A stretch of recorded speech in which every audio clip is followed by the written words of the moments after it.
The ominous beginning. Nightfall over Okuta village. They said no woman could ever match the strength of a man. But that night, in the forgotten heart of Okuta village, a name was whispered through the darkness. Nyasha. The woman who defied the laws of her people, who fought every man that stood before her and left even the bravest trembling in shame. No one knew where she came from or how she learned to fight like a spirit possessed.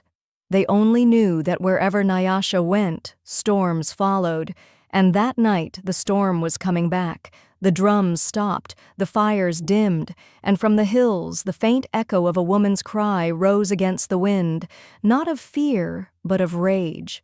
Nyasha was unlike anyone the people of Okuta had ever seen. Her skin glowed in the moonlight like polished bronze, her eyes sharp and unreadable, carrying both pain and power. Her braided hair was bound with cowrie shells that whispered softly when she moved. They said she trained by the river each morning, striking the air as if fighting unseen spirits. Children would hide behind the reeds to watch her, trembling and fascinated. No one dared approach. Some called her cursed, others chosen, but all agreed. She was dangerous. Before Nyasha came, Okuta was a village of laughter and order. The men hunted, the women gathered, and the children played in the dust while elders told stories beneath the great baobab tree. They believed strength belonged to men and patience to women. That was the way of balance, or so they thought.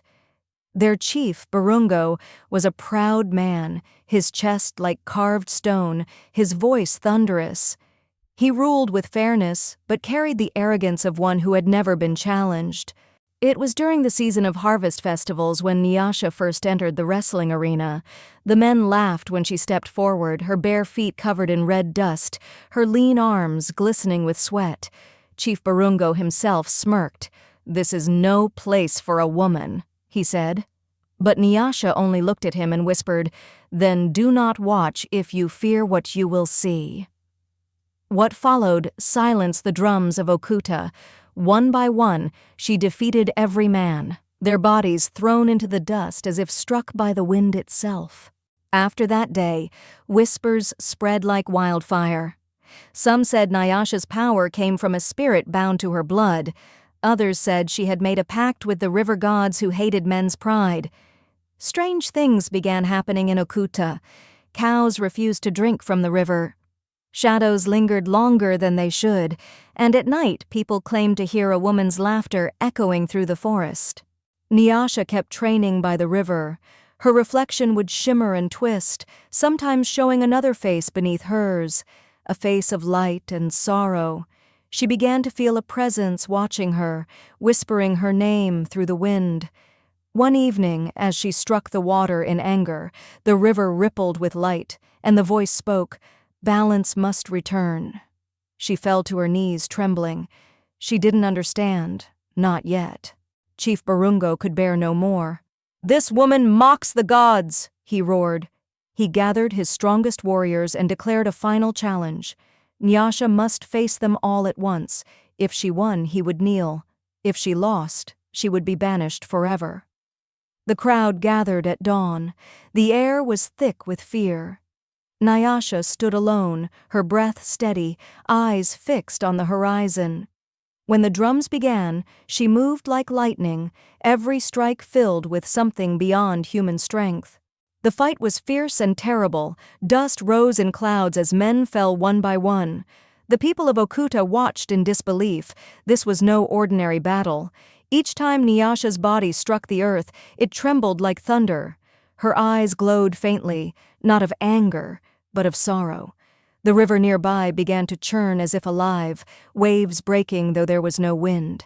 By the time the sun reached its peak, only Barungo stood. As Barungo charged, lightning struck the baobab.